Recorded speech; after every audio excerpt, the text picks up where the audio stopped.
Good afternoon. Hello, I'm President Boswell and Superintendent Segura. Today, we're going to have an update over our fiscal forecast. This is a little bit different than what we've seen the last few months. So this is going to give us an opportunity to look at FY 24-25 all the way through FY 27-28. So this is a slide that we've looked at before. We're talking about FY 24-25.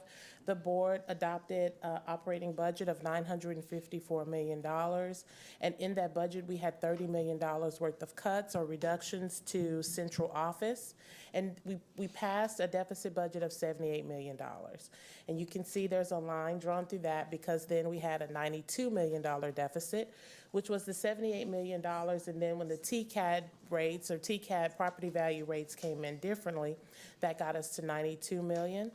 And all of the cascade and design and all we've been talking about these last few months have been that our deficit was $92 million.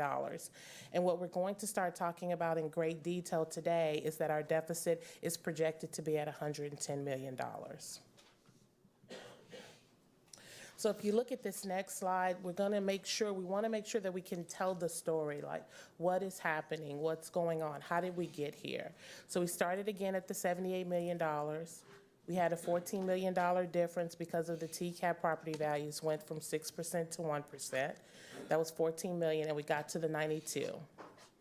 And so we have implemented reductions of $9 million. Those are strategies that we came up with that we see in our finances. There are pending additional reductions of $25 million. So on the next slide, you're going to see the $34 million broken out in more detail. We have implemented additions of $34 million. That means that we've increased our budget by $34 million. And we're going to talk about that in more detail. And we have pending additions. That's $18 million of where I get stopped or I hear someone saying, hey, I need additional money to get through this fiscal year. So this slide clearly shows us how we got from the $78 million to the $110 million deficit. So this is FY 24-25 strategies to goal. We've talked about this in detail before, so I won't go line item by line item. But this is the slide where we said we wanted to at least accomplish $26 million in strategies for this goal. We've talked about that we have strategies of $34.4 million, but the work is going to continue. We can't stop here. We can't just say we made the $26 million and stop, and we're going to talk about in great detail why we can't. So although we had reductions of $34 million, we've had additional requests for this fiscal year of $52 million. So these we will go over them one by one. Special education, they've received an additional $16 million from their original budget. Instructional materials, an additional $7 million. Technology software, which is frontline, an additional $4 million.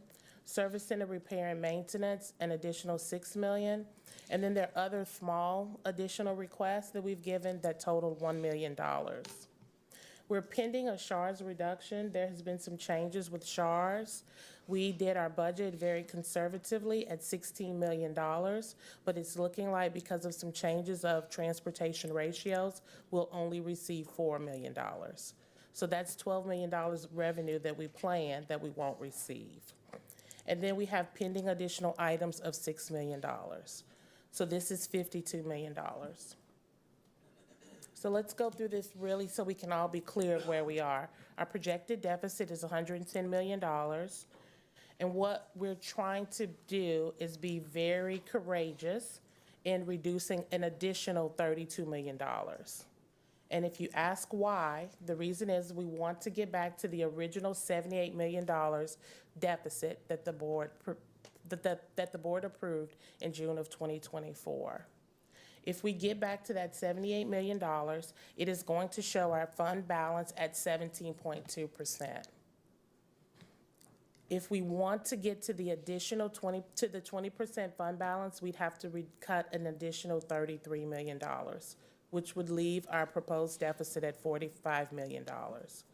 So the next couple of slides are going to talk about this additional $32 million. So our projected budget is the column that's shaded like the light gray. It talks about our revenue is $1,697,000,000. Our operating expenditures are $954 million. Our recapture is estimated at $821 million, and we get back to the $78 million deficit. And if you go down further, that shows that we're at 17.2. And if we want to get to 20% fund balance, we have to reduce an additional $33 million to our deficit. The next column is the minimal impact. If we stay where we are right now, we'd have the deficit of $110 million. But what we need to look at on this slide is that would get our fund balance down to 14.7%. And we all are very clear that we can't do that because that impacts our cash flow in November. So if we want to get the $110 million, the 14.7% to 20%, we'd have to reduce an additional $44 million. And the maximum impact is if there are any additional requests that keep coming in for the current fiscal year.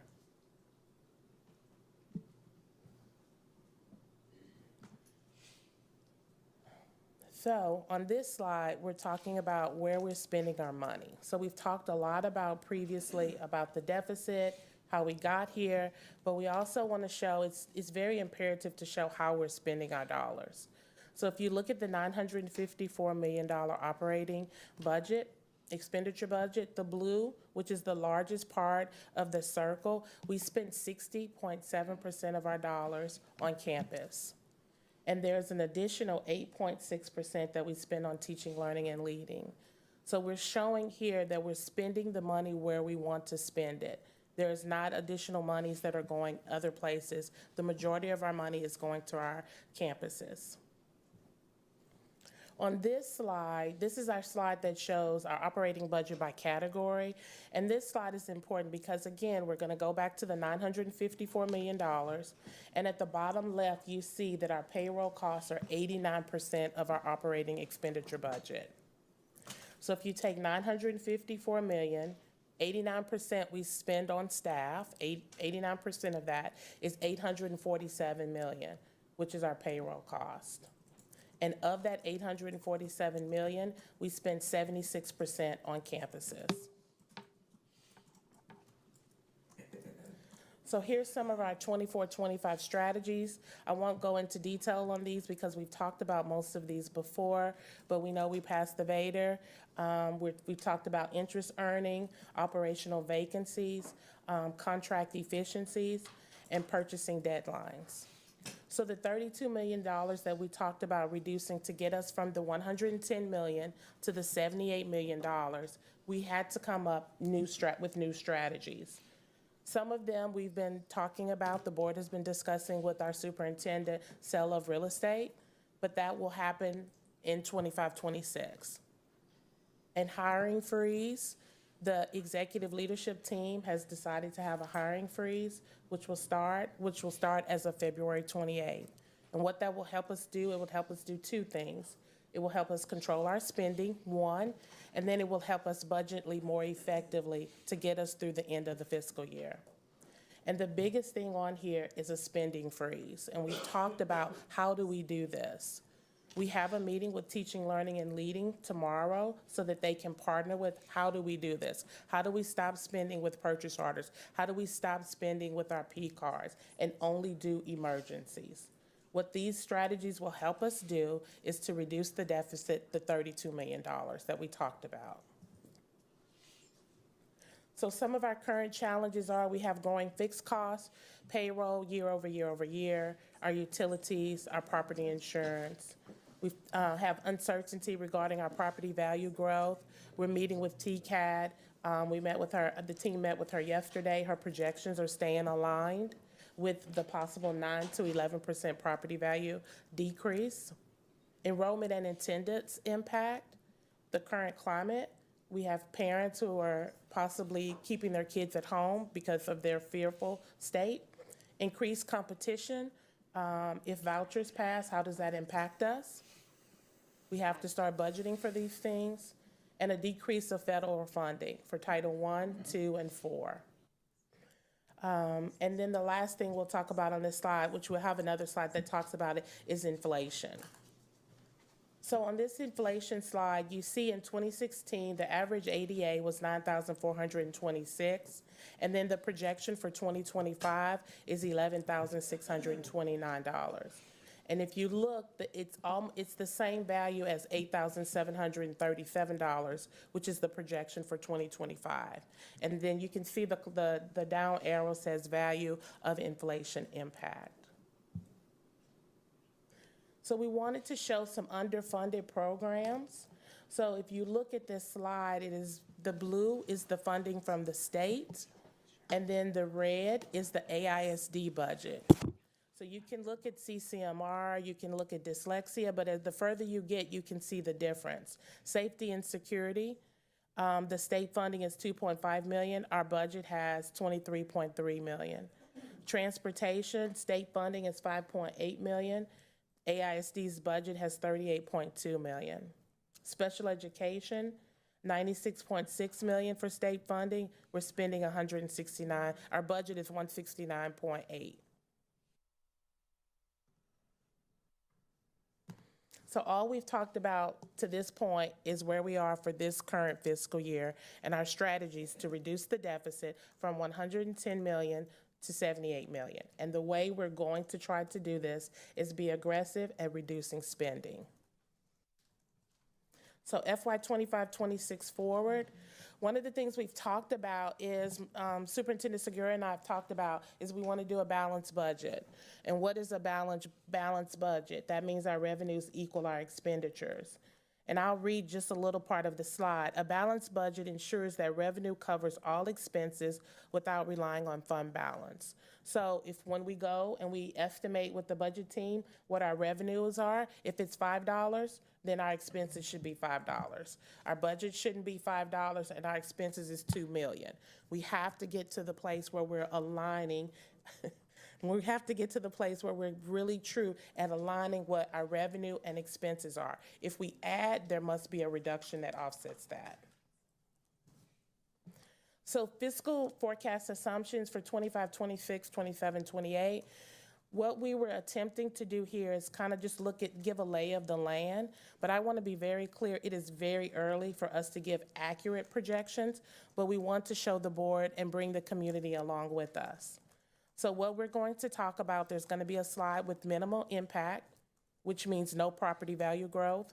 There's going to be a slide with maximum impact, which if we have an 11% property value decline. We're going to keep our ADA consistent and zero state funding.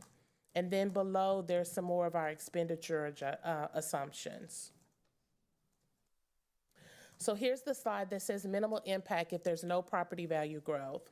So again, in the gray, because we always want to make sure where we know where we're starting from. If you look at the gray, this is where we are this year at the $78 million deficit. That's how we passed the budget. And you could see we have end up, if we get back to the $78 million, we'll have our fund balance at 17.2%. For FY 25-26, which is the forecast in the second column, it has our revenue at $1,645 million. Operating expenditures at $965 million, our recapture at an estimate of $785 million, and that's a projected deficit of $105 million. The thing that is really important for us to all understand on this slide, if we keep our $110 million deficit and we roll that into our fund balance, and FY 25-26, we don't make strategic cuts to reduce the deficit and we keep it at $105 million, our unassigned fund balance would be at 3.8%. That will not get us through the year.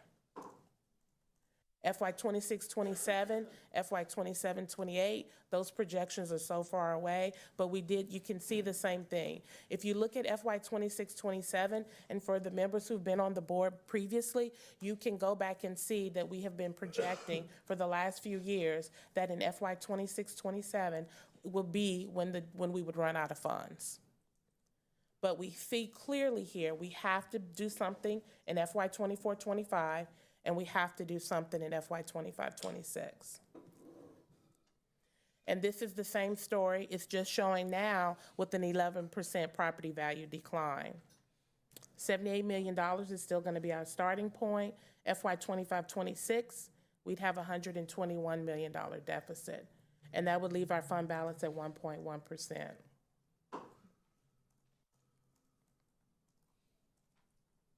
FY 25-26 budget reduction focus areas. We've gone through this slide, so I won't go through it in detail. The hybrid work schedule we've done, transportation reconfigured, master schedule, contract evaluations. Some of the subsequent focuses we're looking at: property monetization efforts, supplemental program reviews, evaluate stipends, a possible teacher attendance initiative, and direct impact to campuses. We've talked about that's going to be the last thing we want to do, but that is something that is on the list at the very end.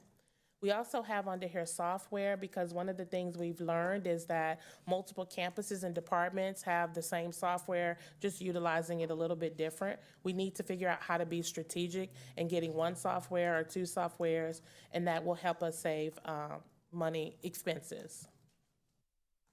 So other Texas district strategies. So what I want us to be clear is that even though we have a lot of work to do, this is not something that is just an Austin ISD problem. We have other school districts that are still having these same type of conversations, maybe not to the depth of our deficit, but they are still having these conversations. So you can see Leander ISD, they're making reductions at central office, they're phasing out their IB program, they're adjusting their pre-K class size. Eames ISD is consolidating an elementary school, discontinuing Spanish immersion programs, and eliminating PLCs. And this slide just finally tells, we want you to be aware that these conversations are happening almost daily. We're talking somewhere, we're talking about the budget and what do we need to do, whether it's partnering with TLL, whether it's talking to Lakeisha or Joshua or Oscar, we're always talking about, and Brandy and I just look at each other. So we're constantly talking about what are we going to do. So these are just some of the engagements that you see here. This used to be 2 slides when we presented it, I believe, in November, and now we've grown it to 4 slides because we understand the importance of bringing our community and staff along. And then I'll end for questions with our new finance tag, Smart Spending for Stronger Schools. Thank you, Superintendent Segura and Ms. Montgomery. Really appreciate this. It is hard to see.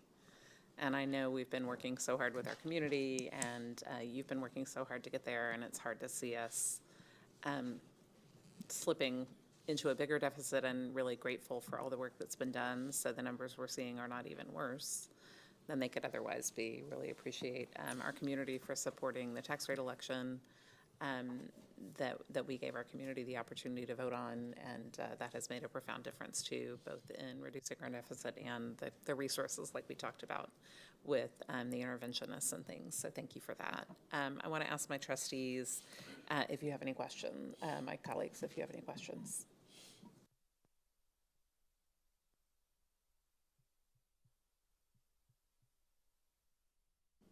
Okay, I think we're good on this. I think we're probably processing this.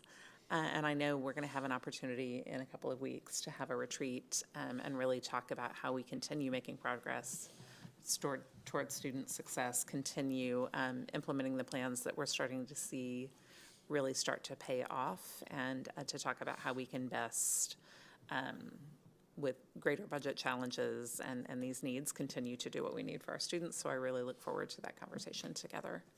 Yeah, and President Boswell, as we close, I think it's important that we adhere to and require an honest budget. I think it's the only way to describe it.